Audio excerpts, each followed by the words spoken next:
tenemos el privilegio de estar en esta fiesta que Pablo dice, celebremos la fiesta. Tan fácil, ¿verdad? Este es un mandamiento apostólico, si lo vemos así. ¿Cómo pudo haber sido Pablo más claro en decir que quería que los hermanos en Corinto festejaran esta fiesta? Celebremos la fiesta, no con vieja levadura, ni con la levadura de malicia y de maldad, sino con ácimos de sinceridad y de verdad. Una pregunta ha embargado a varios estudiosos en los últimos años, y esto es, ¿deberían? Noten que estoy utilizando la palabra deberían y no deben, sino deberían. Es más suave, ¿verdad? No estamos diciendo que sea una absoluta obligación de tal manera que si no lo hacen cuenta como un pecado, pero deberían los creyentes no judíos guardar las fiestas judías. Esto es un tema controversial para muchos. Muchos temen judaizar. Muchos temen que esto sea volver a esclavitud de la ley, como dicen en algunas iglesias. Y otra pregunta sería, ¿guardaban los primeros creyentes no judíos estas fiestas? ¿Hay buenas razones para que creyentes no judíos guarden las fiestas judías y por qué? Quiero dar las bases de esto de manera muy rápida en esta mañana y también meditar en la importancia de la fiesta. A menudo yo me pregunto, ¿qué me convencería a mí?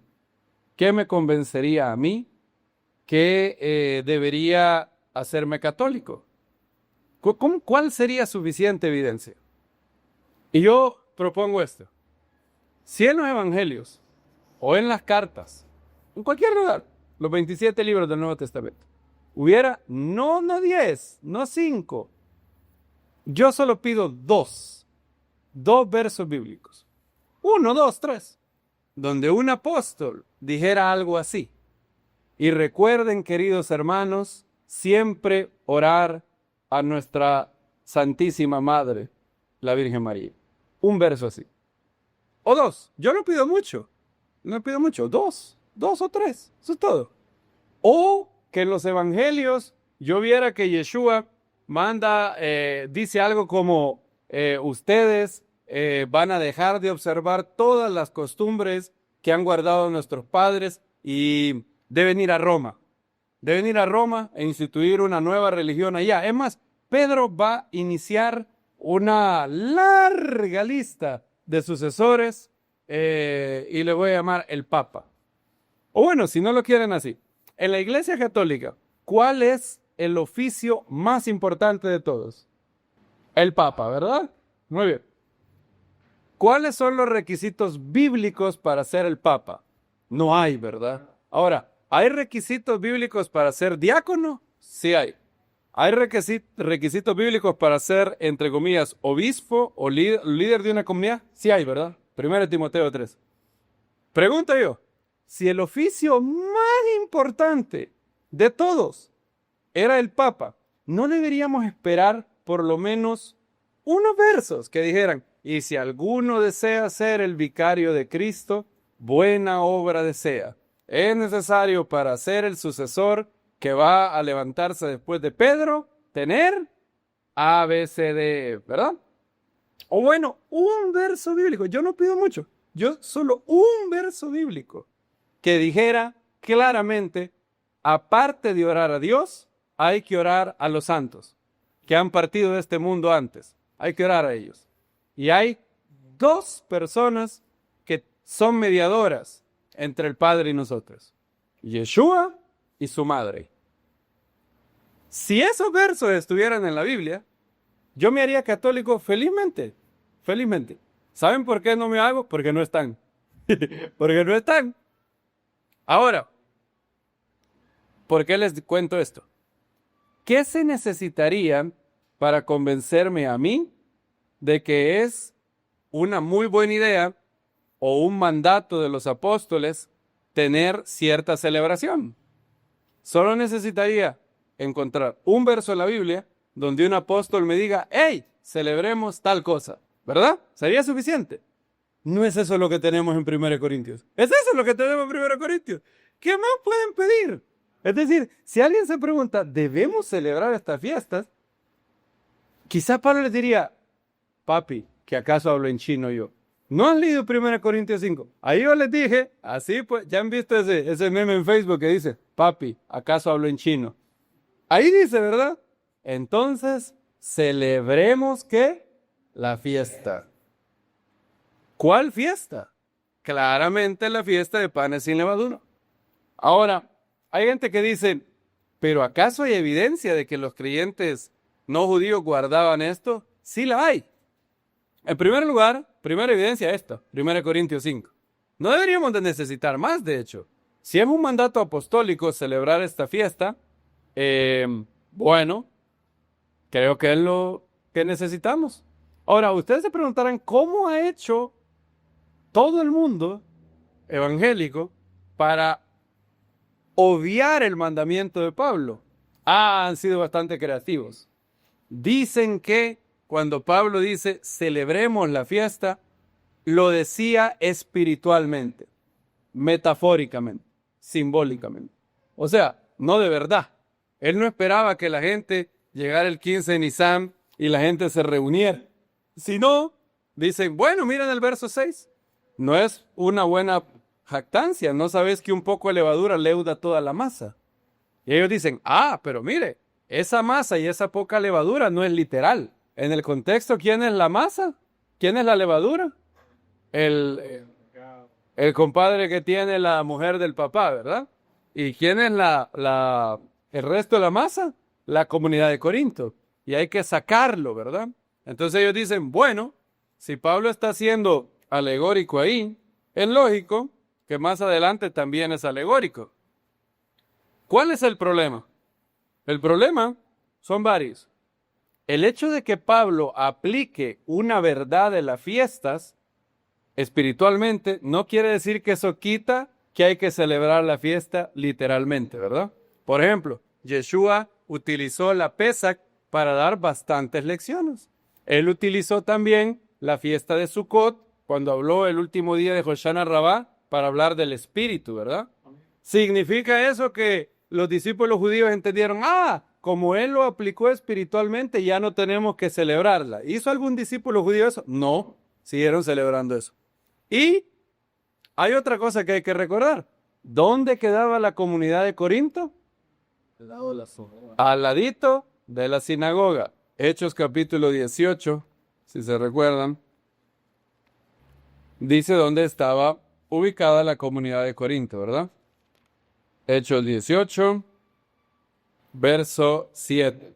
Saliendo de ahí, entró en casa de uno llamado Ticio, justo, temeroso de Dios, cuya casa estaba, ¿dónde? Junto a la sinagoga. También Crispo, el principal de la sinagoga, creyó al Señor con toda su casa, y muchos de los corintios al oír creían y eran bautizados. Muy bien. La comunidad de Corinto tenía bastantes no judíos, pero también tenía varios judíos. De hecho, el líder de la sinagoga, o sea, esto es el equivalente que hubiéramos puesto una congregación en Inglaterra y Jonathan Sachs venga el siguiente día. Así fue el impacto de esto. Esto fue un impacto. El líder de la comunidad de Corinto, una ciudad cosmopolita, viene. Entonces, ellos no eran ajenos a la fiesta de Pesaj. Ahora, otra cosa, para terminar de probar esto. Miren 1 Corintios 16. 1 Corintios 16. 8. ¿Alguien que lo lea, por favor? Pero estaré en el que empezó, hasta Pentecostés. Hasta Pentecostés. Ahora, todos los comentaristas bíblicos están de acuerdo que aquí Pentecostés no es alegórico. Aquí Pablo está hablando literalmente de la fiesta de Shavuot. Y allá habla de la fiesta de Pesaj. O sea que, aquí, ¿cuándo escribió Pablo esta carta? Tuvo que haber sido, no ha llegado Shavuot, ¿verdad? Tiene que haber sido antes de la fiesta de Pesach o durante la fiesta de Pesach, ¿verdad? Y pregunta, ¿cómo es que Pablo no se detiene a decirles, Pentecostés? Pentecostés es una fiesta una fiesta judía que está en la Torá, ocurre 50 días después de Pesach. ¿Por qué Pablo no siente que tiene que explicar esto?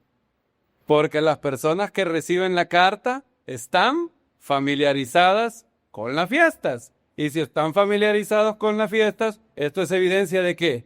De que celebraban dichas fiestas, ¿verdad? Por eso, Pablo no tiene que explicar ciertas cosas de las festividades. Él había pasado más de un año con esta comunidad. Ellos ya sabían ciertas cosas. Claro, no es que lo sabían todo, pero ellos celebraban estas fiestas. Hay evidencia, de hecho, fíjense qué curioso, que incluso hasta el siglo IV había una gran cantidad de creyentes, no pocos, sino una gran cantidad de creyentes que seguían celebrando las festividades. Los padres de la iglesia no les gustaba esto. De hecho, varios de ellos dicen cosas como, no, ¿y por qué siguen celebrando esas cosas judías? No hay que hacer eso. Y varios de ellos tienen que escribir para decirle a muchos creyentes que todavía guardan la tradición desde los apóstoles y desde los primeros creyentes de guardar estas fiestas. Ya vamos a ver algunas citas de eso. Ahora, piénsenlo por un momento. Esto es bien, casi que obvio, ¿verdad? Supongan que ustedes son no judíos que acaban de dejar la idolatría. Pablo llega a Corinto y predica y les habla del Mesías de Israel que ha resucitado entre los muertos. De hecho, el hombre no solamente habla, sino que realiza milagros y acredita su palabra con milagros increíbles. Y Pablo les dice que hay que abandonar toda idolatría. Toda idolatría. Ahora, todas las fiestas, todos los días sagrados que tenemos en Corinto, todos tienen que ver con idolatría, ¿sí o no? Todos. Saturnalia, todos eso. Entonces, supongan que Pablo nos dice, y ya dejen de celebrar esto, nada de idolatría, nada de el culto a emperador, nada. El no sé qué a Dionisio, nada. El no sé qué de la Saturnalia, nada. Entonces, en la práctica, Pablo nos ha dejado sin fiestas, ya se dieron cuenta, sin nada que celebrar. Ahora, ¿dónde nos reuníamos nosotros para oír la palabra de Dios? En la sinagoga de Corinto, ¿verdad? Ahí nos reuníamos. Entonces, ¿cuál era la expectativa obvia de los discípulos judíos? Que los gentiles iban a celebrar las fiestas judías. ¿Por qué razón? Porque no tenían otras fiestas alternativas, no tenían otra opción. No es que los apóstoles crearon, bueno, están estas fiestas judías, pero hay que crear unas fiestas no judías. Por ejemplo, ustedes celebran el día en que el diluvio se detuvo, el día de los hijos de Noé, pero vamos a crear un nuevo festival. ¿Hicieron eso los apóstoles? No lo hacen. Entonces, los apóstoles anticipaban que los creyentes no judíos iban a celebrar estas fiestas. ¿Por qué? Porque los profetas lo dicen. Zacarías 14, si se recuerdan, habla de que cuando el Mesías venga, esta es una profecía que jamás se ha cumplido. Yo no he encontrado, queridos hermanos, todavía una persona que diga que Zacarías 14 ya se cumplió. Es que está difícil decir eso, ¿verdad? Porque es claramente una profecía de la segunda venida. Dice Zacarías 14:4, aquel día sus pies se posarán sobre el monte de los olivos, está frente a Jerusalén al oriente, y al monte de los olivos será partido por el medio, quedando un gran valle del levante al poniente. La mitad del monte se apartará hacia el norte y la otra mitad hacia el sur. Y el valle de Hinnom quedará bloqueado, porque el valle entre los dos montes llegará hasta Azal, y vosotros huiréis como cuando el terremoto en tiempos de Uzías, rey de Judá, y vendrá Hashem mi Dios con todos sus santos. Y acontecerá que ese día no habrá luz clara ni oscura. Miren el verso 9, este es un verso famoso. Y el Eterno será rey sobre toda la tierra. En ese día el Eterno será uno y su nombre uno. Él ya es uno, pero será uno en el sentido de que todo el mundo lo adorará y tendrá un solo nombre para referirse a él. Ya no En ese día no habrán budistas, no habrán ateos, no habrán hindús, no habrán musulmanes. El judaísmo de Yeshua será la única fe de ese mundo.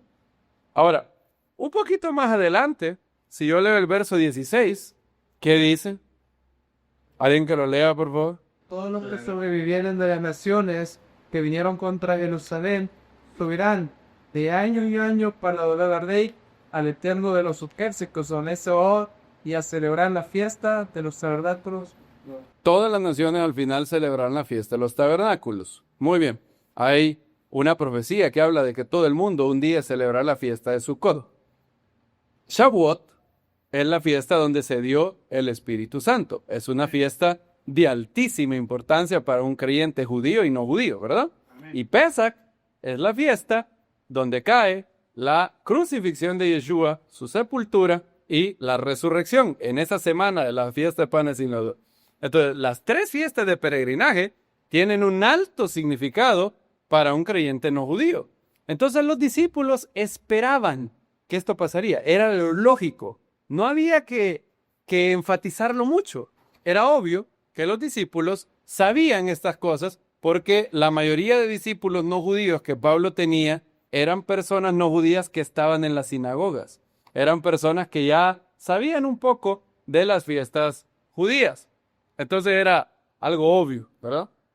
Ahora, al mismo tiempo, los discípulos no llegaban al punto de decir, bueno, si un no judío no hace esto, él está pecando delante de Dios. Pablo no llega a ese punto porque lo considera peligroso por varias razones de la época. Era un poco difícil. Entonces, los discípulos tienen una tarea un poco curiosa. Porque si se les pasa la mano en que los discípulos sean demasiado, entre comillas, judíos, pueden generar varios problemas. Al mismo tiempo, no pueden permitir que los discípulos no judíos sean completamente paganos. No está bien. ¿Cuál fue su política? La política de ellos quedó grabada en un documento que se llama Didache. También hay otros que le dicen Didache, pero en realidad en griego es Didachi, con el último so. ¿Qué es la Didache? Es un documento que escribieron creyentes judíos para decirle a los no judíos cómo tienen que vivir. Y empiezan con todos los mandamientos universales. Este es el camino de la vida. Hay dos caminos, así empieza este libro. Hay dos caminos, uno de la vida y uno de la muerte. ¿Cuál es el camino de la vida? Bueno, amarás al Señor tu Dios, ¿qué? Con todo tu corazón, con toda tu alma, con todas tus fuerzas. Amarás a tu prójimo como a ti mismo. Y empiezan a decirle todos los mandamientos. No asesinarás, no robarás, no cometerás adulterio, no matarás al fruto de tu vientre. Los discípulos tienen que prohibir el aborto de manera explícita, porque esto era muy común en Grecia. 5 capítulos, ellos dicen mandamientos a los no judíos, esto no, esto se debe de hacer, esto se debe de hacer, esto no. Cuando llegan al capítulo 6, estos creyentes, que la inmensa mayoría de ritos dicen que eran discípulos judíos, no los apóstoles, pero digamos, creyentes judíos que sí, eran creyentes en Yeshua judíos, llegan al capítulo 6. ¿Y saben qué dicen en ese capítulo 6? Dicen esto: en torno al yugo del Señor. Cuando un judío dice el yugo del Señor, ¿a qué se refiere? A la Torá. En cuanto al yugo del Señor, dicen ellos, hagan todo cuanto puedan. Pero eso sí, tengan mucho cuidado en abstenerse de esto. En torno a la comida, haced cuanto podáis, pero nada de comer de lo sacrificado a los ídolos. Fíjense la política de ellos. Pasan 5 capítulos diciendo a los no judíos, prohibido adulterar, prohibido asesinar, prohibido, esto no es opcional. O sea, esto no se hace. Un santo hijo de Dios no mata, no adultera, no fornica, no blasfema, no idolatra. Por eso no es negociable. Cuando llegan a considerar toda la Torah, ellos dicen, en torno al yugo del Señor, hagan lo que puedan. Todo lo que puedan. Hagan lo más que puedan. Pero cuidado con esto. En torno a la comida, Bueno, el pueblo judío tiene varias leyes de comida, ¿verdad? ¿Qué les dicen ellos? Hagan tanto como puedan. Eso sí, de los sacrificados a los ídolos, no coman. Entonces la política de ellos era decirle a un no judío, bueno, estos son todos los mandamientos. Y tanto como puedas, hazlo, ¿verdad? Noten que no dice haz lo menos que puedas, sino haz lo más que puedas. Una persona puede santificar todo el Shabbat y no necesita trabajar. Bueno, muy bien, que lo haga. Una persona tiene que trabajar en Shabbat porque no tiene un trabajo que le permita y solo puede reunirse en la tarde. Muy bien, haz eso. Haz eso entonces. Una persona no puede reunirse en Shabbat porque trabaja de 8 a 5. Bueno, haz algo para que el día de Shabbat sea especial. Dedica este día a leer más la Biblia, ten una cena especial con tu familia los viernes, haz algo que sea especial. Claro, un judío no tiene opción, él tiene que guardar el Shabbat. Pero ellos dicen, hagan tanto como puedan. Ahora, y eso era lo que hacían los discípulos. Varios discípulos guardaban estas fiestas. Hasta que pasó algo. El pueblo judío se rebeló contra Roma en el año 66, por ahí. ¿Y qué pasa? Se da la primera revuelta judía contra Roma. Ya nos hartamos de este Gesio Floro, es un tipo abominable, y se levantan. Los celotes se levantan contra ellos y empiezan a luchar contra Roma. Nerón, el emperador, dice, voy a barrer a los judíos. Y les manda a un general que se llama Vespasiano, que luego sería emperador. Y empiezan a barrer ahí. Ahora, ¿cuál es el problema? El problema es que en toda Roma hay judíos, están todos los creyentes que no son judíos, pero que han recibido la fe en Yeshua. Entonces guardan ciertas cosas del judaísmo. Entonces todo el mundo de Roma, adivinen cómo les llama, esos son judíos. Porque ellos no entienden de halajá, no entienden de que, no, judío es el que viene de madre judía. Para ellos, si dejas de trabajar en Shabbat, ¿eres qué? Judío. Ellos no entienden. No comes cerdo, judío. Recuerden, este es el siglo primero, no es el año 2025. Entonces uno puede decirle, no, yo no soy judío, soy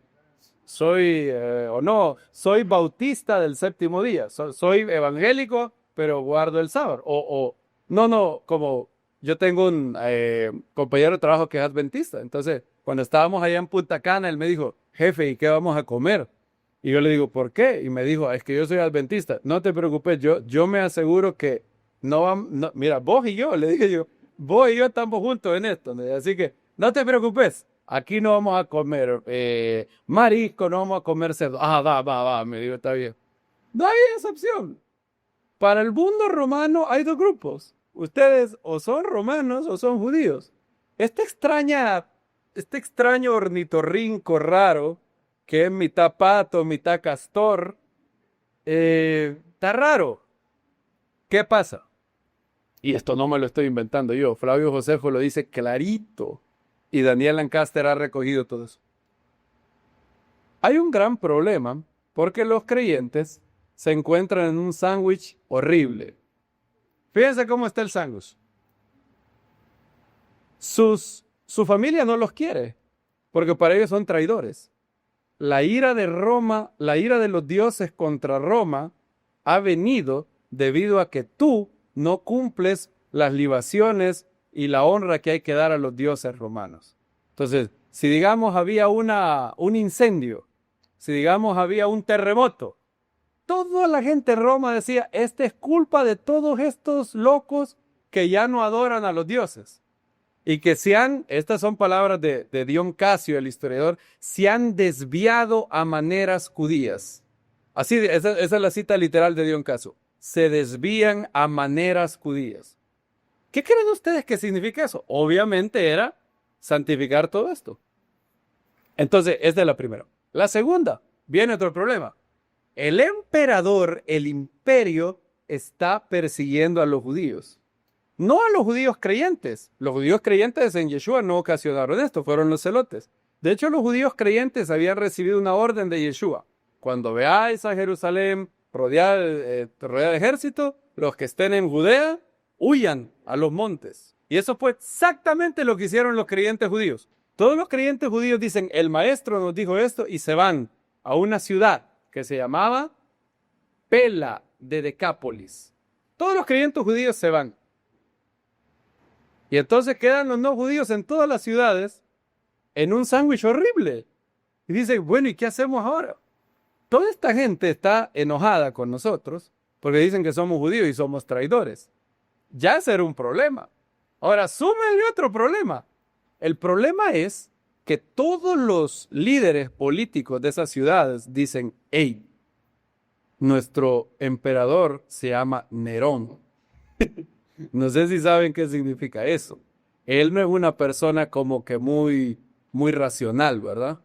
Entonces, ¿qué va a pasar si Nerón un día, como tiene guerra contra los judíos, qué va a pasar si Nerón un día descubre que aquí en esta ciudad hay una cantidad enorme de judíos? Es más, y hay una cantidad enorme de ciudadanos romanos que no guardan el culto imperial, sino que no solamente eso, adoran al Dios de los judíos.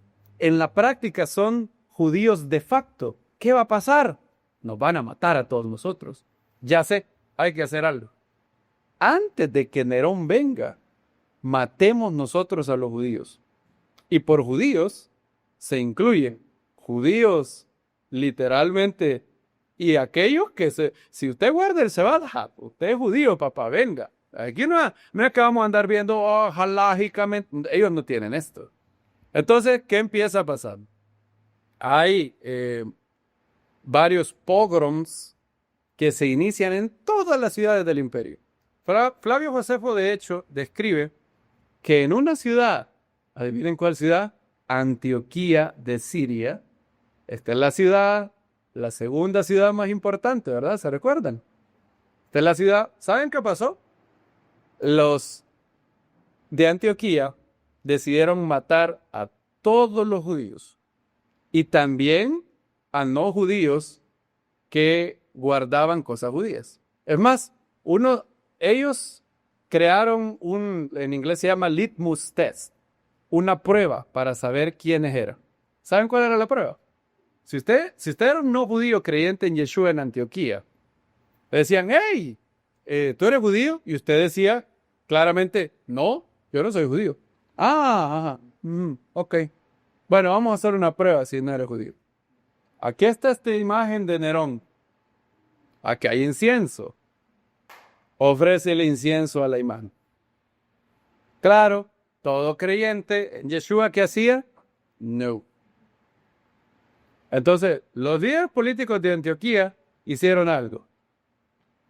Señor o señora que rehúse ofrecer el incienso a la imagen del emperador, gone.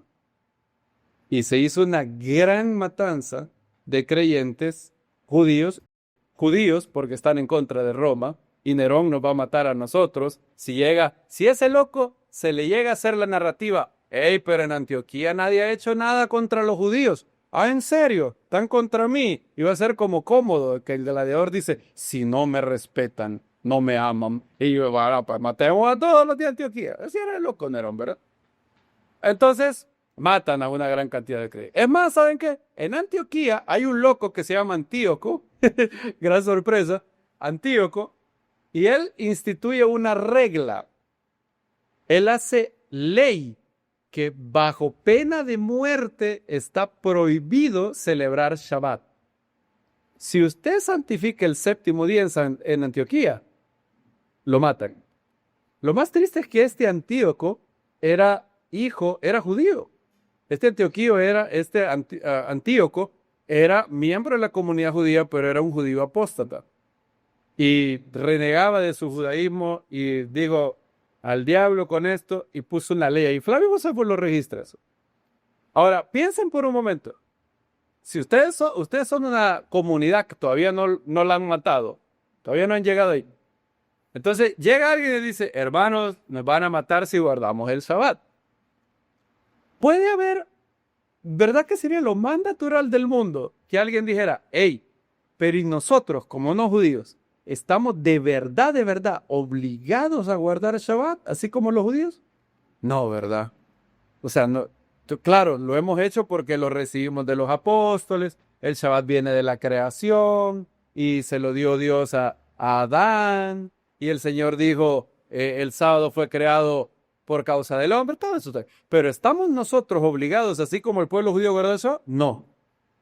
¿Y por qué no mejor seguimos la práctica de los apóstoles de que ellos, aparte de guardar el Shabbat, después de que el Shabbat termina, en Havdalah, tienen una cena en memoria del Señor? Porque después de Havdalah ya es, ¿qué día es? Domingo, ¿verdad? Se acaba el Shabbat el domingo. ¿Y por qué no nos olvidamos por un momento de esto del Shabbat, ¿verdad? Muy peligroso esto. Y guardamos el domingo mejor. Nice, chévere. Ahora pensemos bien esto. Y estamos obligados a guardar las fiestas del mundo judío. Dijo otro, bueno, técnicamente no. Los judíos sí, pero nosotros no.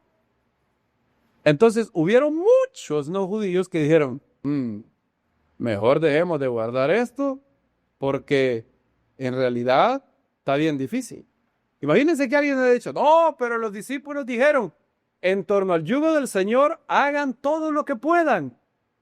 Debió haber, imagínense otro diría, ajá, ahí está, todo lo que puedan, y ahorita no podemos. Ahorita no podemos porque es muy peligroso, me van a matar. Así que, no hombre, tranquilo, mejor nosotros separémonos lo más posible de estos judíos. Entonces, a partir del siglo XX, año 67, los creyentes no judíos dicen, como digo un hermano, uy, esto no es con yo, esto mejor no, mejor bueno, recordemos el domingo, la muerte del Señor, la resurrección. Ahí sí vamos pudiendo, ¿verdad? Cuando pase esto. Entonces, luego Vespasiano, después de que destruye el templo y arrasó a los judíos, él puso un impuesto que se llamaba Fiscus Judaicus, el impuesto judío. 2 dracmas. ¿Quién tiene que pagar esas 2 dracmas? Todo judío. Ahora, Vespasiano no es un rabino. Él no anda viendo, usted halágicamente judío. No, ¿verdad? No le importa si usted es hijo de madre judía. Guarda Shabbat, descansa el 7º día, no come cerdo, no come marisco, judío, págueme el impuesto. Y era un impuesto, no era un impuesto bajo. Entonces, los creyentes no judíos dicen, uy, aquí hay otro incentivo para ya no hacer esto, porque yo no quiero pagar el fiscus judaicus. Y la fe sigue creciendo. Y hay muchos creyentes que siguen guardando estas cosas. Y llega un nuevo emperador llamado Domiciano, que es sumamente supersticioso. Y él dice, ¿y por qué es que nos han ocurrido todas estas catástrofes? ¿Por qué es que pasó ese incendio en el templo en los días de mi hermano Tito? ¿Qué pasó? Y dicen, lo que pasa es que los dioses de Roma están molestos. ¿Y por qué están molestos los dioses de Roma? ¿Yo qué les he hecho a los dioses de Roma? Es que vos no sabes. Hay una cantidad enorme de romanos que no están adorando a los dioses de Roma. Dice Domiciano, ¿y quiénes son esos locos? Son no judíos que se desvían a maneras judías. ¿Y saben qué hace Domiciano? Domiciano lanza otra persecución. Domiciano llena Roma de unas imágenes de él. Todas las personas tienen que adorar esa imagen y tienen que referirse a él, a Domiciano. ¿Saben cómo le gustaba a Domiciano que le dijeran? Domiciano, Señor nuestro y Dios nuestro. Esa es la manera. Cuando usted le hablara a él, tenía que decirle así. Domiciano, Dominus Noster. Nuestro Señor, nuestro Dios. Y Domiciano dice, los judíos me la van a pagar a mí. Ellos tienen una gran cantidad de personas que no están pagando el fiscus judaicus y por eso tengo problemas de caja chica. Y empieza a querer perseguir a la comunidad judía. Y la comunidad judía hace algo que iba a ser recordado por los creyentes no judíos. Muchos judíos, no todos, pero muchos judíos dicen, Domiciano, esos de ahí, esos no son judíos. Esos no son parte de la comunidad judía. Ah, ¿en serio no son parte de la...? Dígame bien quiénes son judíos. Los que somos judíos somos estos. Los otros no son judíos. Y entonces, en la práctica, ellos entregan a estos no judíos que habían abandonado la idolatría y habían venido a adorar al Dios de Israel, prácticamente los entregan a ser brutalmente asesinados por Domiciano. Y entonces se genera un gran resentimiento en el mundo no judío. Y todo esto apenas ha pasado poquitos años después. Entonces, no es de extrañar que en poquitos años el movimiento se separa de la cuna judía. Entonces, si usted se ha preguntado, hey, ¿cómo es que en el libro de los Hechos tenemos un movimiento judío de discípulos judíos? Hay no judíos que vienen, pero siempre dentro de la cosmovisión judía. ¿Cómo es que llegamos de Hechos 28 a los padres de la iglesia del siglo II tan rápido? ¿Cómo es que el movimiento se separó tan rápido? Bueno, todas estas cosas contribuyeron. Todas estas cosas. Ahora, siguieron a pesar de todo. Imagínense, a pesar de todo esto que pasó, siguió gente fiel a los discípulos judíos observando las fiestas a pesar después del siglo I. Sí. Habían un grupo que luego los padres de la iglesia o la iglesia católica los llamó cuartodecimanos. ¿Qué eran ellos? Cuartodecimanos. ¿Adivinen qué eran? Eran creyentes que decían que el recuerdo de la cena del Señor debía de hacerse el día 14 de Nisan del calendario judío, junto al pueblo judío. Por eso le llamaron como cuartodecimanos. Y había muchos creyentes.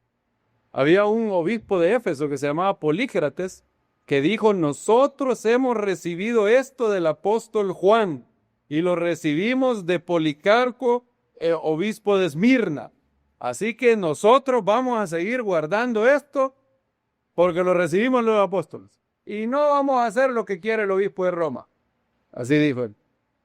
¿Adivinen qué hizo la Iglesia Católica? Bueno, una cosa bien fácil. Hicieron un concilio, los declararon herejes y empezaron a perseguirlos.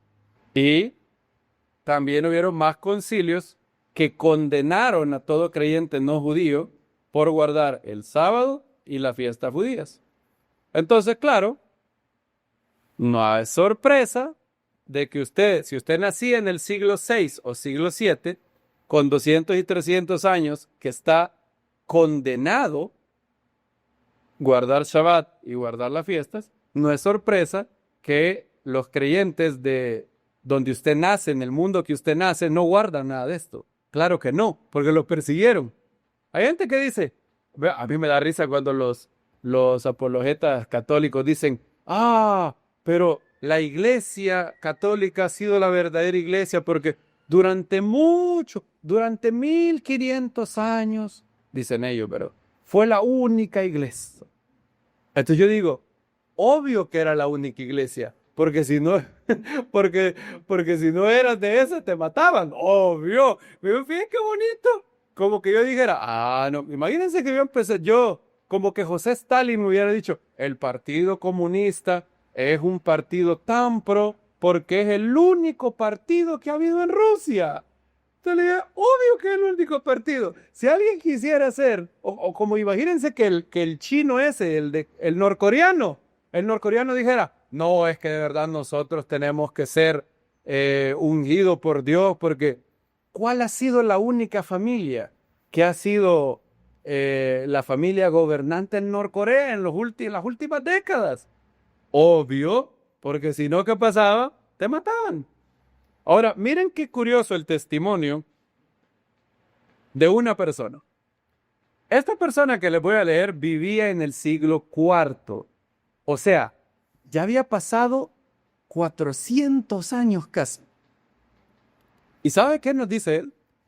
Que aún después de la primera revuelta judía, después de la segunda revuelta judía, después de la destrucción del templo, después de la crisis de Domiciano, después de todos, aún habían muchos creyentes que seguían guardando las fiestas.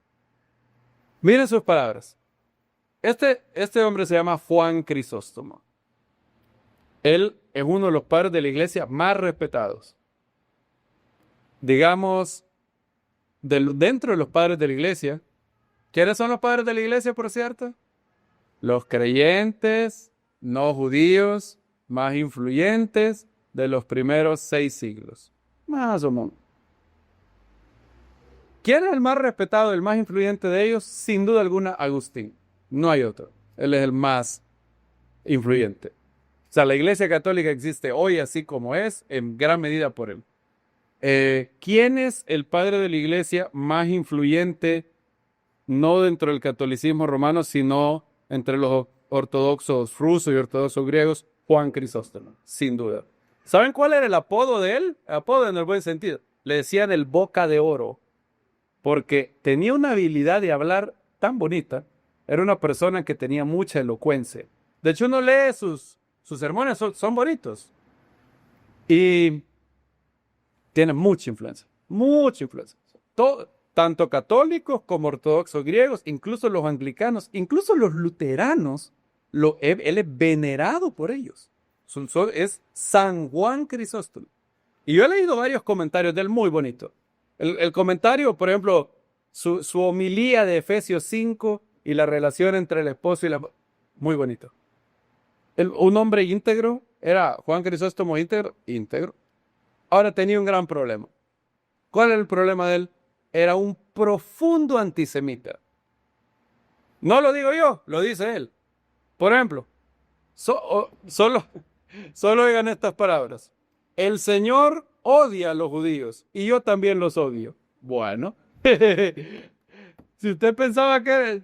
¿De dónde se saca, hermano, que era antisemita? Bueno, él está convencido de lo siguiente. Jesús es Dios. Los judíos mataron a Jesús. Por lo tanto, una A con B, los judíos son culpables de haber matado a Dios. Él decía que los judíos eran culpables del crimen de deicidio, de haber matado a Dios. Y para ese pecado no hay perdón posible. Eso. Entonces, para él los judíos eran lo peor de lo que... Ahora, el boca de oro es bien bonito para predicar, pero hay veces que el boca de oro no tiene tanto oro, tiene otras cosas. Miren lo que él hizo 8 homilías que se llama Contra los judíos, así se llama la serie. Bien bonita la serie. Y hay veces no hay con Kenner, no hayamos cómo ponerle a las series. Él le llamó así, adversus, así le gustaban los padres de la iglesia, así, contra los judíos.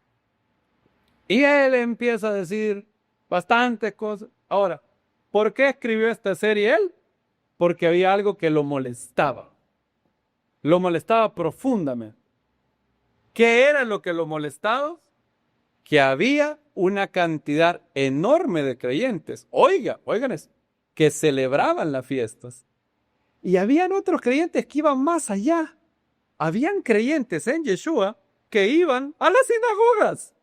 Todavía estaba la costumbre, o sea, imagínense, a pesar de todo lo que había pasado, habían sinagogas que recibían a no judíos que, tú quieres venir y celebrar la Yom Kippur, ven, no hay problema. ¿Quieres venir y celebrar el día de Yom Teruah? No hay problema, ven a oír el Shabbat. Y Crisóstomo está que le da un ataque a Crisóstomo. Él dice, ¿cómo es posible? Bueno, les voy a leer sus palabras. Ahora, ¿por qué es importante esto? Porque Crisóstomo está bravo, ¿verdad? Está enojado.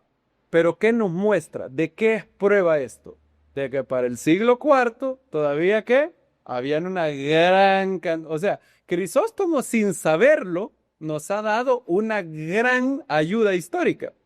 Porque por su berrinche es que nosotros sabemos que esto no era algo que se perdió del todo. Había muchos. Y no eran algunos. O sea, él no dice que eran unos tres, como dicen aquí, unos tres gatos. Oigan lo que dice Juan Cristo.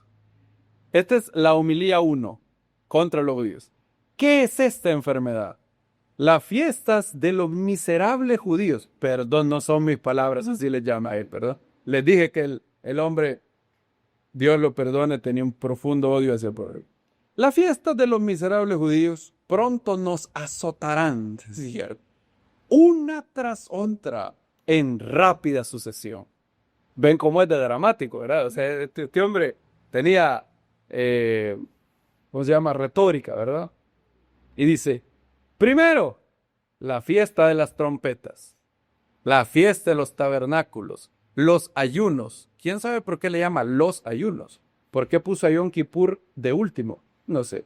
Bueno, hay muchos, subrayen esta palabra, no en su mente, ¿verdad? Porque no tiene ningún lío. Hay muchos en nuestras filas. O sea, está hablando de los cristianos. Cristianos católicos. ¿Se puede imaginar? O sea, en el siglo IV habían una gran cantidad de cristianos católicos que iban a la sinagoga a guardar las fiestas. Era tan arraigado esto que venía de los apóstoles que todavía con toda la persecución había gente que se arriesgaba. Sigue Crisóstomo. Hay muchos en nuestras filas que dicen pensar como nosotros. Sin embargo, algunos asistirán a las fiestas. Asistirán, ojo a eso. Él está hablando de ir a la sinagoga. Asistirán a las fiestas y otros se unirán a los judíos para celebrar sus fiestas y ayunar. Yo desearía expulsar esta perversa costumbre de la iglesia ahora mismo. Eso es la homilía 1. La homilía 2. Bueno, él dice, y es la voluntad de Dios que celebremos esas fiestas inmundas, dice él. No. ¿Cómo lo sabemos? Porque Isaías dice. Isaías en el capítulo 1 dice, ya me tenéis harto del Shabbat, ya estoy harto de lunas nuevas, ya no puedo sufrir las fiestas solemnes. Claro, en el contexto, lo que Isaías está diciendo es, ustedes van y matan gente y luego quieren venir y ofrecer un cordero, qué galán. Así como, imagínense que un pastor dijera, hay pastores que antes de venir a la Santa Cena van a adulterar con una mujer en el motel. El Señor está harto de la Santa Cena de esta iglesia. Supongan que dijera eso. Ahora, ¿está diciendo él que la Santa Cena es mala? No. Lo que está diciendo es que no se puede guardar las cosas santas si uno tiene semejante maldad en el corazón. Eso es lo que dice Isaías. Pero Crisóstomo tuerce el verso groseramente. Y él dice, miren lo que dice, vamos a Isaías. Miren lo que dice Isaías, dice él. Y hay mucha gente que hace esto hoy en día. ¿Cómo sabemos que Dios no quiere que guardemos el sábado? ¿El sábado? Miren Isaías. Ahí dice, yo estoy harto del Shabbat. Ya ven que Dios está harto del Shabbat. Pero no leen el texto en el contexto y por eso lo tuercen. Isaías 1. Bien, ¿alguien puede leer Isaías 1 del 13 al 14? No sigáis trayendo ofrendas inútiles. El incienso me es abominación. También los noviduños, los Shabbat, el convocar asamblea. No tolero la iniquidad junto a la asamblea solemne. Mi alma aborrece vuestras solemnidades y novilunias, que me han vuelto una carga que no soporta más. Muy bien. Ahí está, dice Juan Crisóstomo. ¿Ya lo vieron? ¿Qué dice el Señor de los Shabbat? Ya es abominación, dice. ¿Qué dice el Señor de las fiestas de los judíos? Dice que las aborrece. Y dice Juan Crisóstomo, imagínense, si el Señor las aborrecía en los tiempos de Isaías, antes de que los judíos mataran a Jesús, Imagínense ahora que ya lo mataron. El Señor las aborrece el doble, dice él. Entonces no tenemos nada que ver con esas fiestas inmundas, nada. Ahora, ¿es eso lo que Isaías dice? ¿Qué hubiera pasado si Crisóstomo leía un versículo más? Iba a encontrar la razón de por qué Isaías dice esto.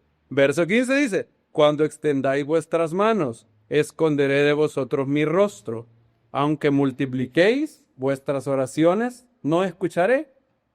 Iba a decir Crisóstomo que también está malo orar, porque el Señor está cansado de las oraciones. No, ¿verdad? Eso no lo dice él. Sigue. Porque vuestras manos están, ¿qué? Llenas de sangre. Ahora, ¿es que el Señor odiaba los Shabbat y las fiestas? ¿O es que odiaba la actitud del corazón de las personas que iban a las fiestas después de haber asesinado? Es obvio, ¿verdad? O sea, Isaías no está hablando en contra de los Shabbat ni en contra de las fiestas, sino que está diciendo, el Señor está harto de su adoración, porque ustedes solo vienen al puro rito, vienen al Shabbat, vienen a las fiestas, pero no son personas buenas, no son íntegros, adulteran, asesinan, roban. Y cuando, obviamente es lógico, ¿verdad? Si un pastor dijera, el culto, ya está, la iglesia evangélica está tan mal que el culto es una abominación a Dios. ¿Por qué? Porque la mayoría fornica, adultera, roba, asesina. Culto es una abominación. ¿Significa eso que él está diciendo que el culto en sí mismo es malo? No, está criticando a la gente que guarda el culto, pero no lo hace con la motivación correcta. La gente que hace un ritualismo, ¿verdad? Imagínense que alguien viene mañana y adultera, pero pasado mañana viene y presenta su diezmo. Y dice, imagínense que dice, bueno, yo adulteré, pero aquí traigo una ofrenda para que el Señor se haga el del ojo pacho con mi adulterio. ¿Será eso aceptable delante de Dios? ¿Cómo describiría Dios a ese diezmo? Abominación. ¿Significa que el diezmo sea malo? No, la manera en cómo se practica. Pero Crisóstomo no hace eso, ¿verdad? Crisóstomo dice, no, las fiestas son lo peor, dice él. Y entonces, debido a que los concilios condenaron creyentes por esto, es que muchos habían dejado de hacerlo, pero muchos todavía, fíjense qué curioso, en el siglo IV todavía había una gran cantidad de creyentes que seguían fiel a los apóstolos y seguían preservando lo que Pablo había dicho. Así pues, celebremos la fiesta. Ahora Crisóstomo sigue. Miren lo que dice Juan Crisóstomo del siglo IV. Dime esto, si un hombre hubiera asesinado a tu hijo, ¿te permitirías mirarlo o aceptar su saludo? ¿No lo rechazarías como un demonio malvado, como al mismísimo diablo? Ahora, los judíos mataron al hijo de tu Señor y tú tienes la valentía, ojo, de entrar con ellos bajo el mismo techo. O sea, esto nos prueba de que había muchos creyentes que iban a la sinagoga, porque Crisóstomo dice, ¿tienes la valentía de qué? De entrar bajo el mismo techo. Este es un testimonio histórico muy importante. Sigue diciendo Crisóstomo. Y observa, pero lo deshonras, tanto que honras a quienes lo mataron en la cruz, que observas con ellos la comunión de las fiestas, que vas a sus lugares profanos, entras por sus puertas impuras y participas de esas mesas de demonios. Porque estoy convencido de llamar el ayuno de los judíos una mesa de demonios, porque ellos mataron a Dios, dice él. Si los judíos están actuando contra Dios, ¿no deberían estar sirviendo a los demonios? Dice Crisóstomo en la homilía 7. Ahora, ¿qué nos prueba esto? Este es un testimonio muy importante. ¿Por qué? Prueba lo siguiente. Aún en el siglo IV, a pesar de la persecución que el catolicismo había lanzado, que había declarado anatema y había perseguido a todo creyente que seguía guardando las tradiciones de los apóstoles, a pesar de todo lo que había pasado, Juan Crisóstomo en el siglo IV dice, hay muchos que aún en nuestras filas van a ir a la sinagoga a guardar las fiestas de los judíos. Y eso prueba que en los primeros 400 años hubieron miles de personas que guardaban esta fiesta. Lo cual no es extraño, es lo que Pablo dice, ¿verdad? 1 Corintios 5:7 dice, celebremos la fiesta. Ahora, ¿es esto judaizar? No. ¿Qué es judaizar? La primera pregunta que hay que hacerse es ¿qué es judaizar? Judaizar, es más, hace poco tiempo yo no sabía esto. Que ustedes saben, los que han ido a mi casa, de hecho, saben que si ven las dos libreras, de 100 libros que tengo yo, quizás 93 libros están en inglés, porque la mayoría de erudición seria está en inglés. Entonces la mayoría de mis libros son en inglés. Tengo algunos en español. Claro, cuando está en español, listo. Siempre es un deleite leer en mi lengua materna. Si está en español, obviamente lo compré en español. Algunas veces no, porque la traducción me falla y digo, no me gusta. Pero bueno. Y como eso pasa, yo casi no sigo a nadie en español. Ahora, hace poco tiempo me dijeron que había un grupo de youtubers evangélicos que habían hecho una especie de un congreso y se llamaba Contra los Judaizantes. Y algo así a lo Crisóstomo le quisieron poner, ¿verdad? Contra los judaizantes. Y hace poco Kenner me mandó un video de uno de ellos y quedé bastante defraudado de lo que él dice, pero habían otras cosas que él decía que dije, bueno, eso sí es cierto, pero eso no tiene nada que ver con nosotros. Es más, yo estoy de acuerdo con él. Por ejemplo, él está dándole bien fuerte a los movimientos de raíces hebreas que obligan a la gente a circuncidarse. Entonces yo dije, bueno, estoy con él yo. Tiene razón él, dije yo, qué bueno. ¿Está prohibido judaizar en la Biblia? Absolutamente sí, está prohibido. Clarito lo dice Gálatas capítulo 2, cuando Pablo le dijo a Pedro, ¿por qué obligas a los gentiles a judaizar? La palabra judaizar solo aparece en el Nuevo Testamento una vez. Ahora, ¿es judaizar guardar las fiestas? La respuesta clara es no, no es judaizar guardar las fiestas. Ahora, ¿por qué dirá usted? Bueno, hay que preguntarse primero qué es judaizar. Si yo digo, ¿es esto judaizar? Y yo no he definido qué es judaizar, es difícil, ¿verdad? Tengo que primero decir. Ahora, él cita, este hermano, cita un verso de Josefo.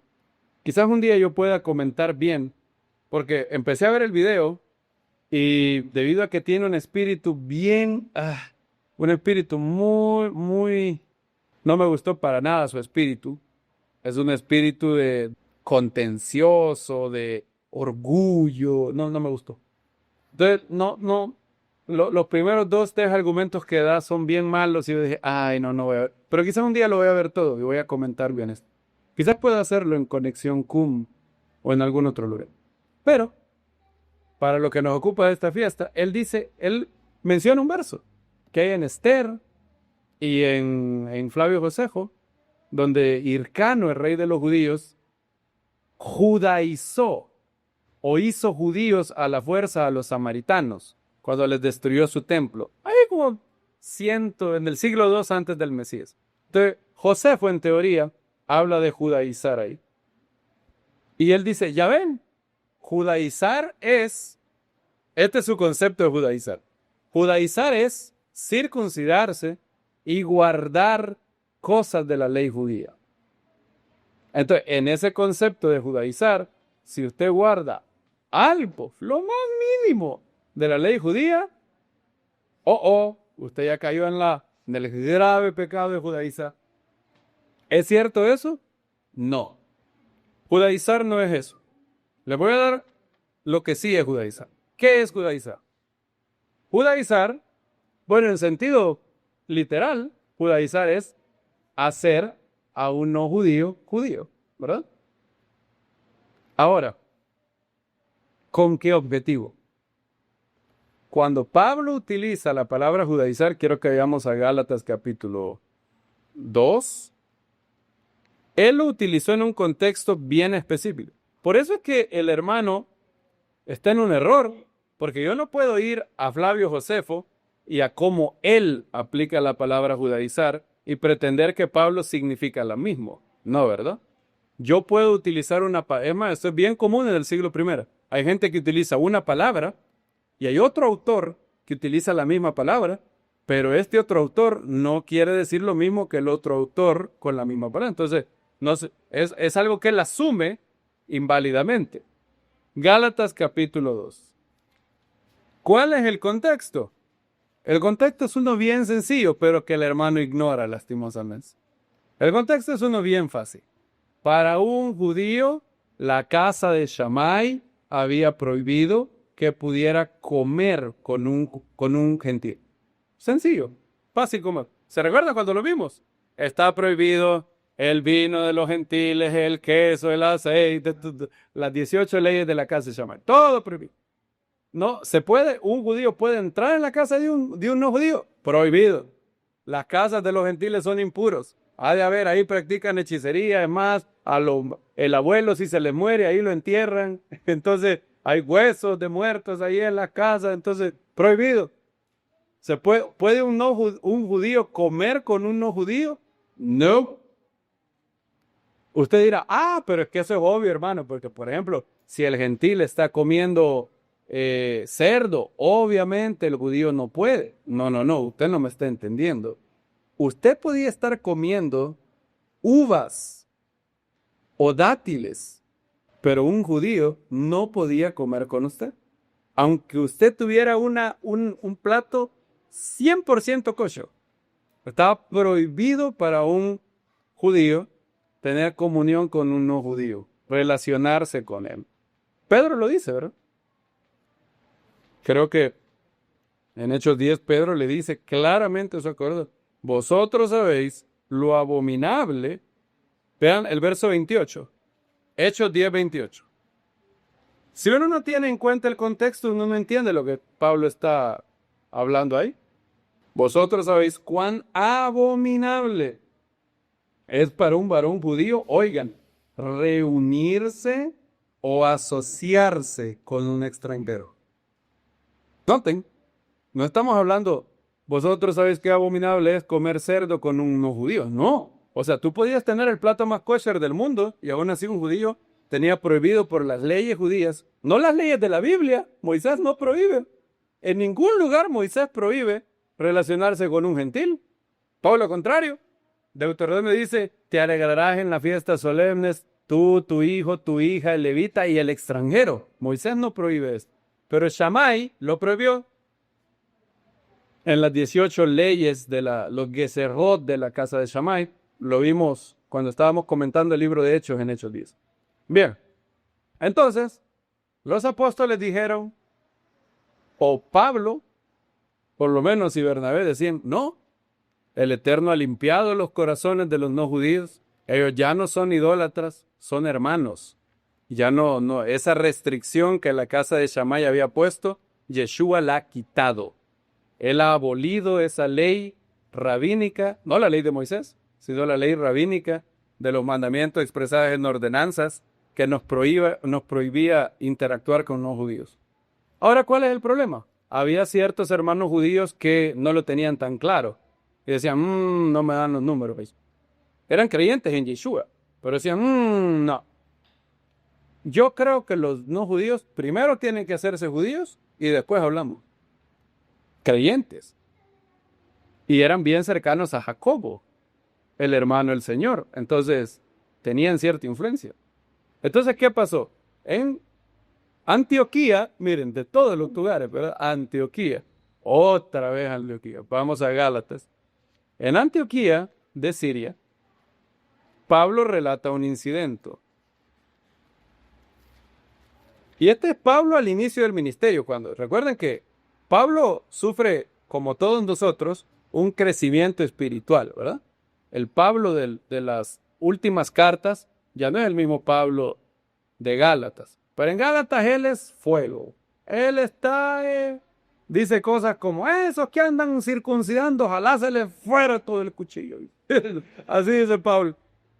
Usted dice, uy, qué feo eso. Pero así era lleno de celo, ¿verdad? Después se calmó un poco Pablo, uno lo ve, pero bueno, Baruch Hashem que él utiliza instrumentos no perfectos, ¿verdad? Como todos nosotros. Gálatas 2:11 dice, pero cuando Pedro, Kefas, fue a Antioquía, me opuse a él cara a cara porque era de condenar. Oigan, ¿cómo arranca esto? Si los apóstoles estaban inventando un mito, este es el último verso que hubieran puesto, ¿verdad? O sea, no se iban a empezar a pelear entre ellos, no. Ellos son transparentes porque están relatando cosas reales. Porque antes que vinieran algunos de parte de Jacobo, vean, comía con los gentiles. Subraya esa frase, comía con los gentiles. Pero cuando vinieron, se retraía y se apartaba. Noten lo que Pablo no dice. Antes que vinieran algunos de Jacobo, estábamos comiendo 3 pupusas de chicharrón, estábamos comiendo cerdo y un cóctel de conchas, pero cuando vino los de Jacobo, entonces Pedro se limpió la boca y dijo, no, solo hay que comer kosher. ¿Es eso lo que dice Pablo? No. O sea, en esa mesa, todo lo que estaban comiendo era kosher. Pero recuerden lo que dice Pedro, vosotros sabéis cuán abominable es para un judío asociarse o relacionarse con un gentil. Repito, porque la ley de Moisés prohíbe, no, es la ley rabínica de la casa de Shammai que tenía prohibido a todo judío hacer eso. Y Yeshua anuló esa ley que había en Israel. Y Pablo lo entendió, pero habían otros judíos que todavía no lo entendían. Entonces Pedro queda en un sándwich, queda entre 2 grupos. Feo eso. A todos nosotros nos toca quedar en un sándwich de por vidas. Porque de un lado nos dicen, y ustedes son judíos. Y del otro lado nos dicen, y ustedes son cristianos, son evangélicos. Estamos en un sándwich. ¿Cuál es el sándwich de Pedro? De los que están cerca de Jacob le dicen, ni se te ocurra comer con los gentiles. Los gentiles primero se tienen, para ser aceptables por Dios, gentil se tiene que volver judío y después aceptar a Yeshua. El sacrificio de Yeshua es solo para judíos. Primero, ¿quieres ser salvo? Te hace judío y ahí está bien. Porque Él es el rey ¿de qué? De los judíos. Yo me los imagino, murió por los judíos.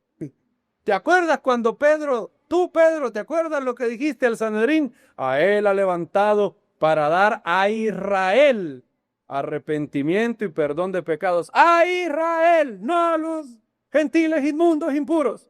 Decían ellos, ¿verdad? Gentiles no. ¿Quieres ser salvo? Te haces judío primero.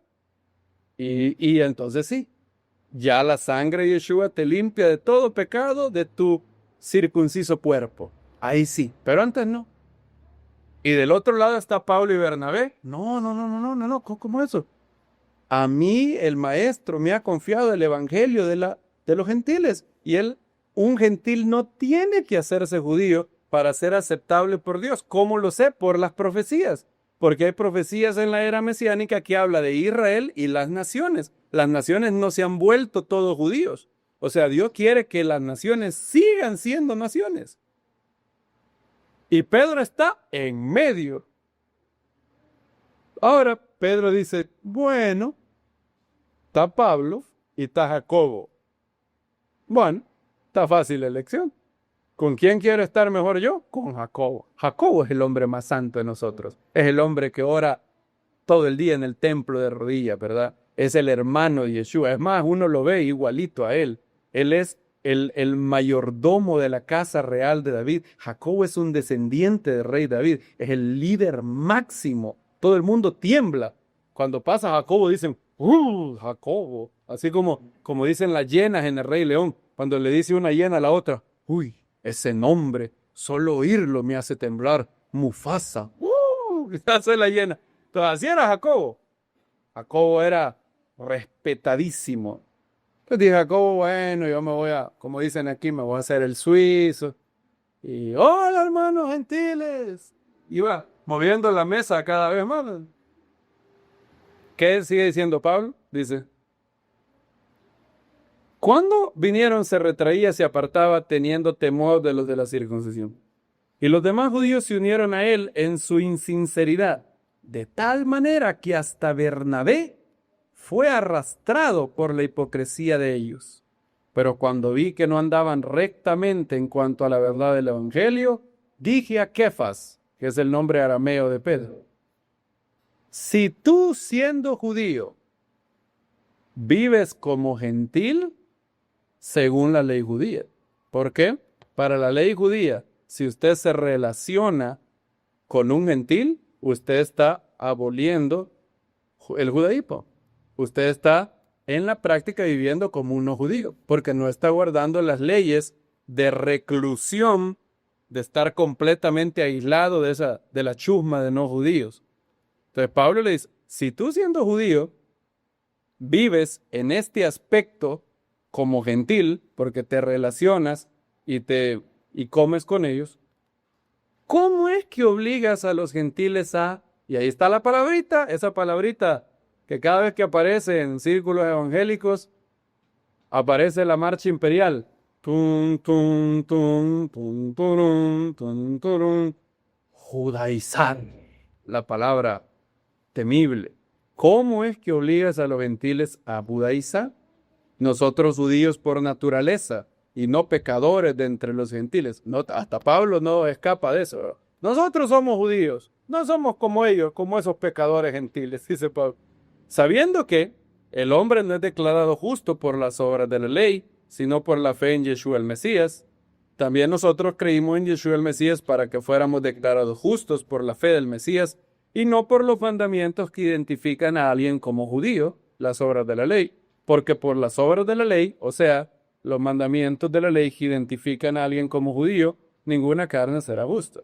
Ahora, habiendo recuperado el contexto, ¿qué significa en el corpus paulinus, en el cuerpo paulino, qué significa judaizar? ¿Qué es lo que Pedro estaba haciendo? Esto es lo que Pedro estaba haciendo. Pedro estaba dando a entender sutilmente que para ser totalmente aceptado por Dios, tenías que ser judío. Eso es lo que Pedro está haciendo. Y Pablo dice, eso tú estás obligando a judaizar. Entonces, ¿qué es el concepto correcto de judaizar? Dar a entender a un no judío que tiene que ser judío para ser aceptado por Dios. Y que obviamente, tarde o temprano, tiene que circuncidarse y guardar toda la Torá. Si alguien hace eso, está judaizando. Y el hermano en esa diatriba que tiene ahí en ese correo, este video que me mandó Kenner, le da fuerte a toda esa gente que dice, hay muchos que dicen que hay que circuncidar y no sé qué. Y yo lo oía y yo decía, sí, correcto, está mal eso, está peor eso, sí. Y yo estoy de acuerdo con él en eso. ¿En qué no estoy de acuerdo con él? En que él piensa que judaizar es guardar cualquier mandamiento de la Torá. Eso no es judaizar. Veámoslo así. ¿El diezmo es algo que está en la ley de Moisés, sí o no? ¿Judaiza un pastor a una congregación cuando les dice que hay que diezmar? No, ¿verdad? Pero según ese concepto, sí. Si guardar cualquier aspecto de la ley judía, yo soy culpable de judaizar, cualquier pastor que le pide a alguien hacer el más mínimo mandamiento de la ley de Moisés, sería judaizante. ¿Está el sábado en la ley de Dios? ¿Es judaizar decirle a un no judío que debería guardar el sábado? No. Veamos, es más, en el tiempo de los apóstoles, renunciar a la idolatría y adorar solo a un Dios, ¿era algo judío? ¿Era algo que se relacionaba solo con la nación judía? Claro que sí. Era la única nación que hacía eso. Veámoslo así. El monoteísmo era una, entre comillas, costumbre judía. Claro que sí. Todos los judíos hacían eso. ¿Está judaizando Pablo cuando le dice a los no judíos que deben de adorar a un solo Dios? No. No es judío guardar un mandamiento que está en la ley de los judíos dada por Dios, que es judaizar, decirle a un no judío, para que tú seas aceptado por Dios, tienes que hacerte judío, circuncidarte y guardar toda la Torá. De lo contrario, no eres aceptado por Dios. Ahora ustedes dicen, hey, pero Pedro nunca dijo eso. No lo dijo con su boca, pero lo insinuó. Porque si yo vengo y estoy comiendo, sí, imagínense, esta es una reunión, estamos Pablo, Bernabé y Pedro y gentiles. Y todos están comiendo en la misma mesa. Y ya, shalom, shalom, dicen unos hermanos que vienen de Jerusalén, amigos de Jacobo. Pedro los ve y dice, oh. Sí, hermano, y sonríe, Pedro. Y empieza a mover la silla así. Y cuando sentimos Pedro está sentado allá bien lejos. Con sus actos, ¿qué está insinuando Pedro? ¿Cuál es el mensaje que les está dando a los no judíos? Ustedes no son aptos para comer en la misma mesa que yo. ¿Cómo serían aptos si fueran judíos? Porque yo puedo comer con Jacobo, con Pablo, con Bernabé, porque son judíos, pero ustedes no. Entonces, con sus obras, al retraerse y apartarse, Pedro de facto está diciendo, ay, si solo fueran judíos, yo podría comer con ustedes. ¿Por qué? Porque así serían aceptados, sin ser judíos.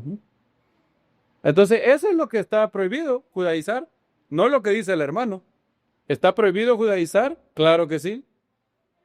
¿Judaizamos nosotros? Claro que no, porque a nadie le decimos aquí, usted tiene que ser judío, usted tiene que circuncidarse, usted tiene que guardar toda la Torá, usted tiene... ¿Hay alguien de ustedes que yo le he dicho eso? A nadie, ¿verdad? No. Eso es judaizar, no lo otro. Es más, si judaizar fuera decirle a alguien que guarde o que haga una costumbre judía, es una costumbre muy judía. De hecho, el único pueblo del mundo que después de una acción de gracias dice amén. ¿Quién es el único pueblo que hace eso? Bueno, hoy no, pero en el siglo I. ¿Quién es el único pueblo del mundo que después de que alguien bendecía a Dios contestaba amén? El pueblo judío, porque amén es una palabra ¿en qué idioma? En hebreo. ¿Quién es el único pueblo que dice aleluya en el pueblo judío? En el siglo I, el pueblo judío. ¿Es judaizar cuando Pablo dice que hay que contestar amén a la acción de gracias solo porque es una costumbre judía? No. ¿Está judaizando Pablo en 1 Corintios cuando dice celebren la fiesta? ¿Está judaizando Pablo? No. ¿Está judaizando Zacarías cuando dice que en la edad mesiánica todas las naciones van a ir a celebrar Sukkot? No, eso no es judaizar. ¿Está prohibido judaizar? Sí, por eso no lo hacemos nosotros. ¿Sí o no? Amén. Y por eso el hermano, lastimosamente, estoy de acuerdo con él en que no judaice y que se oponga. Por ejemplo, el nombre de ese congreso, qué sé yo, qué seminario, contra los judaizantes. ¿Estoy yo contra los judaizantes? Claro que sí. Yo estoy en contra de los judaizantes. A mí me duele que hayan comunidades mesiánicas que ni bien entra la primera persona, lo dice, ay, ya van afilando el cuchillo. Me duele eso, porque eso no está bien. Eso no está bien. Yo no judaizo a nadie. Yo de hecho soy circuncidado. De hecho, hace poco tiempo me hizo, hoy la tecnología ha avanzado tanto que hoy hay a través del ADN se puede encontrar el porcentaje de ADN que usted tiene de distintos grupos étnicos. Maravilloso es. De hecho, uno de los mejores grupos se llama Ancestry.com, usted hace y es muy barato en Estados Unidos. Con una muestra de saliva, le sacan el ADN y tienen una base de datos de millones de ADN. Entonces ellos pueden determinar hoy qué porcentaje tiene de cada grupo étnico. Ellos hacen un gran trabajo por ejemplo, con los sobrevivientes del Holocausto. Si ustedes descendiente de alguien que sobrevivió al holocausto, ellos le mandan, usted puede pedir y le mandan un kit de ADN gratis. Y luego ellos, fíjense qué maravillosa la tecnología, que ellos a través de la muestra de ADN le pueden rastrear primos en primer grado, tíos, todos. Le hacen un árbol de personas que están en su base de datos para que usted se conecte con personas que también son sobrevivientes del holocausto. Y yo había tenido deseo cuando yo oí eso, dije yo, un día me lo voy a hacer eso.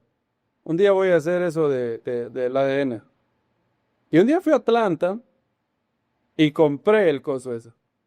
Entonces me llegó el kit de ADN y lo hice. Fue bien entretenido lo que me salió.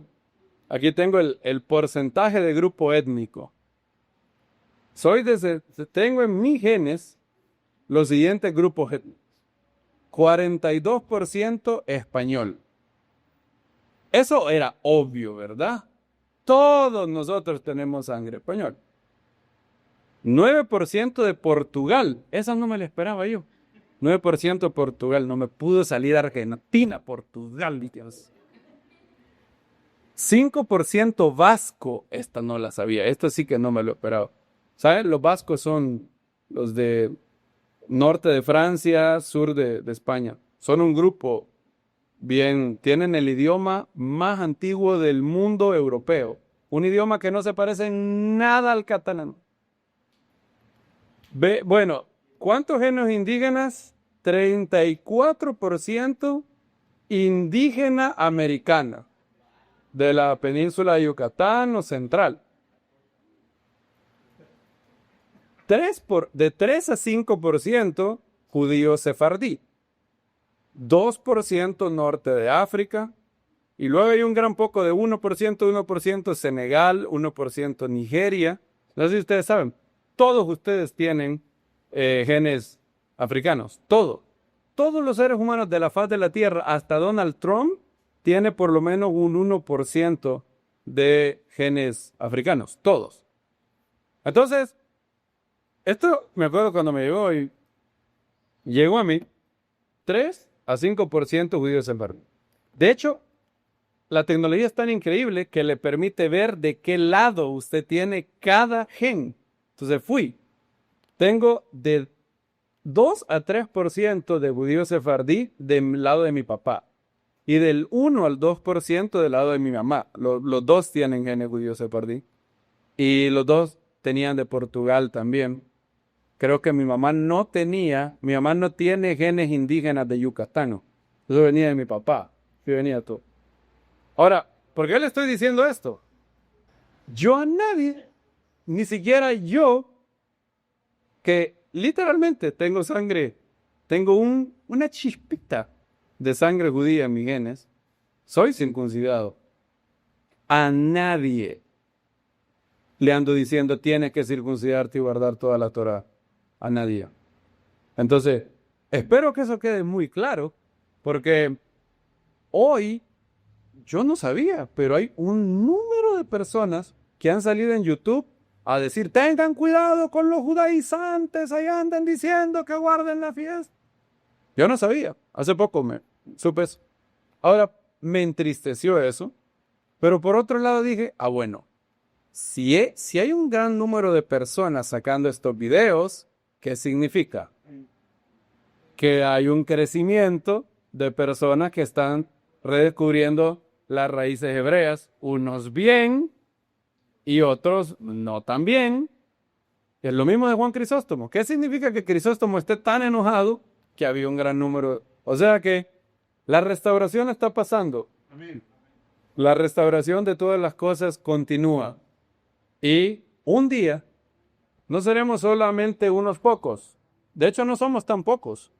Somos ya miles de personas en todo el mundo que se reúnen a celebrar estas fiestas cumpliendo el mandamiento de los apóstoles que nos dijeron, entonces, celebremos la fiesta, no con la vieja levadura de malicia y de maldad, sino con panes sin levadura, de sinceridad y de verdad. Bendito es el Eterno, a Él sea la gloria. Amén.